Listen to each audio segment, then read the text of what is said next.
My name is McDevitt. I attend 6th grade at Whatcom Middle School. My favorite color is blue. I like soccer, and that's about it.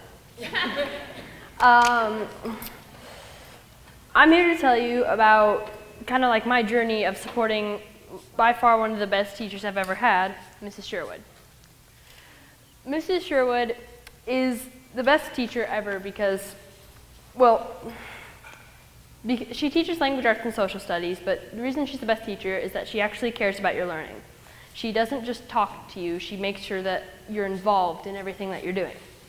But a few weeks ago, on a Tuesday, she told our class the devastating news that she had been diagnosed with breast cancer.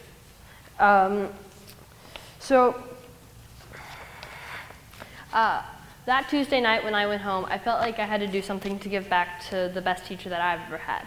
So I started thinking, okay, so how do you support someone who's been diagnosed with breast cancer? And then it hit me. You wear pink. And then it hit me again, how am I going to get 6th graders to wear pink? Half my friends don't even own pink. So I started pitching the idea to most of my friends that on Thursday, that way that gives them like an extra day to plan and actually try and find pink, we should all wear pink. So I started pitching the ideas to most of my friends, and they went with it so far. But when the next day came, Wednesday, I started thinking, okay, but what if I made it a lot bigger?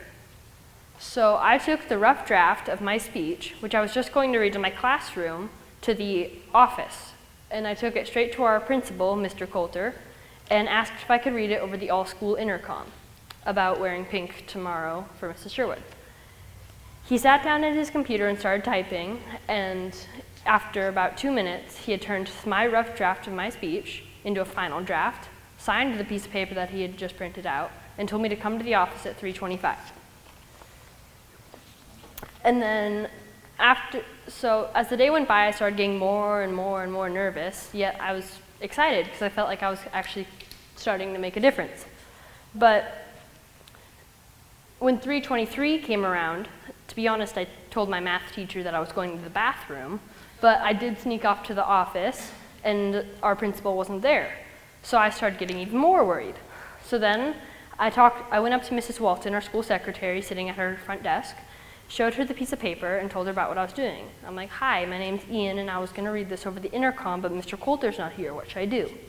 After about 1 minute of convincing her that it was actually his signature and everything, he took me over to the phone, which every classroom had, and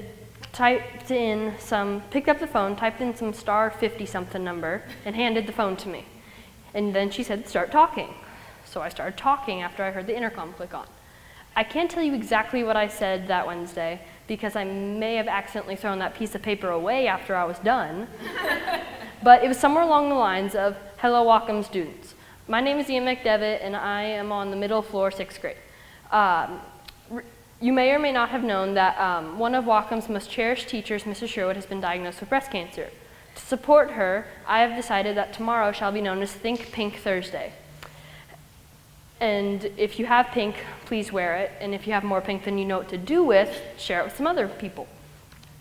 When I was done and I was walking back to my classroom, I felt like I had actually accomplished something, which is kind of why I'm here.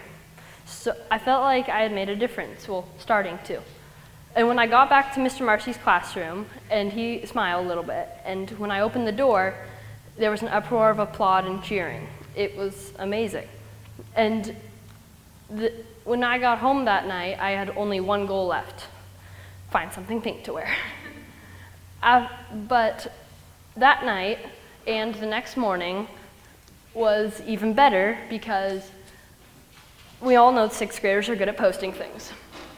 And what they were posting was everything that they were wearing that would be pink, and it was pretty much everybody.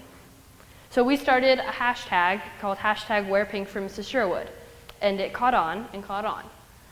And what I was wearing the next morning on Thursday was pink knee-high mustache socks, don't judge, a pink felt scarf from my mom, a pink shirt that I borrowed from a friend, pink sparkly fairy wings, a pink princess hat from my little sister's birthday party when she was 3, and to top it all off, a pink tutu. So. Oh, and one more thing. I stole a bouquet of pink flowers from my neighbor's yard. Don't tell him.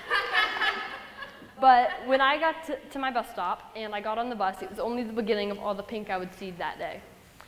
And then when we got to my school and turned the corner of D Street, so we were actually facing Whatcom Middle School, the massive pink that I saw was mesmerizing. And then there was photo shoots.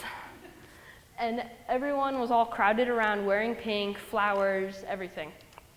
And when we got inside the school to Mrs. Sherwood's classroom, there was a giant, some of her former students who were currently 8th graders had snuck in during the morning and decorated it with streamers, balloons, supportive posters signed by all the staff. And we kind of just hung out and threw balloons around the room all morning instead of actually learning stuff.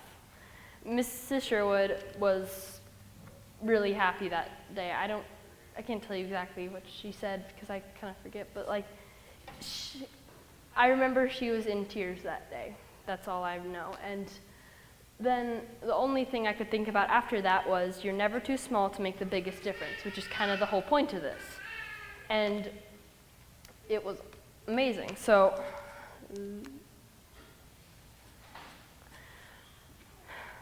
yes, so I keep losing my place.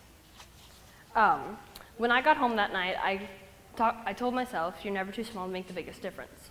And I was like, that's true. And I never forget that day seeing my math teacher, who was a very serious person, wear pink. The lunch ladies were wearing pink. Our principal was wearing a pink plaid shirt, I think. And it was just amazing. So, thank you.